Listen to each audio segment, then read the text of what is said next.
এটার নাম কি দিছে ভাই? এটা দিচ্ছি মামা না দিচ্ছি। প্রিন্স কে একটু দেখাও, প্রিন্স নাকি লাইলা? ভিডিও করেন না, প্রিন্স এর নাম না। প্রিন্স না। আজকে আমরা চলে আসছি গাবতলী হাটে। এইটা কি প্রিন্স নাকি লাইলা, এইটা নিয়ে হচ্ছে গবেষণা করতে চলে আসলাম। এবং এইটার মালিক যে, তার সাথে হচ্ছে আজকে আমরা কথা বলবো। আসো সরাসরি কথা বলবো। কেমন আছেন? এই উটের কোনো নাম আছে? কোনো নাম না, এটার নাম উট। এটা নাম উট? আচ্ছা ঠিক আছে। মানে অনেকের কাছে আমরা সোশ্যাল মিডিয়াতে দেখলাম যে বিভিন্ন নাম দিছে, তো আপনার এটা জাস্ট উট। আচ্ছা, কত টাকা চাইতেছেন? এটার দাম চাই দিতে আমি 2 দিন আগে চাইছি 28 লাখ। 28 লাখ টাকা? জি। আচ্ছা, এখন চাই দিচ্ছি 30 লাখ। 30 লাখ? জি। এই 1-2 দিনের ব্যবধানে 2 লাখ টাকা বাড়লো। 2 লাখ টাকা বাড়বে। কারণটা কি? কারণটা কি, উইটার নাই, ঢাকা সিটির ভিতরে একটাই উট, ওয়ান পিস। আচ্ছা আচ্ছা, এখন কত টাকা হলে আপনি ছাড়বেন? একদম 28 লাখ। একদম 28 লাখ?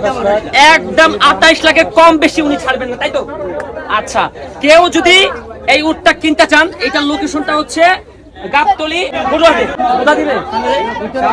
কাউমারে। আচ্ছা, একটু হাত দেওয়া যাবে না? ডাইনার দেন। হ্যাঁ?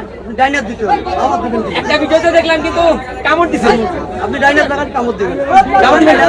কামড় দিবে না? লাগান ডাইনার। সকলের উদ্দেশ্যেই একটা কথাই বলতে চাই, কোরবানি পশু নিয়ে এমন করা মোটেও ঠিক নয়।